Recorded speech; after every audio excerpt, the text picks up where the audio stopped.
Selam arkadaşlar, herkese hoş gördük. Bugün yine yepyeni bir videoyla karşınızdayım.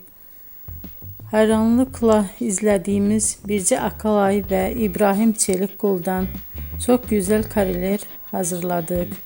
Onlar Siyah Beyaz Aşk dizisinde Ferhat ve Aslı karakterlerine hayat vermiştiler ve herkes tarafından çok beğenilmişti.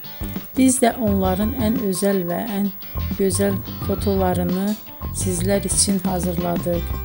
Bu muhteşem videoların devam etmesini istiyorsanız bol bol yorum yazıp ve bildirimi her zaman açık bırakın ki videoların ilk önce siz görün. Herkese teşekkür ederim.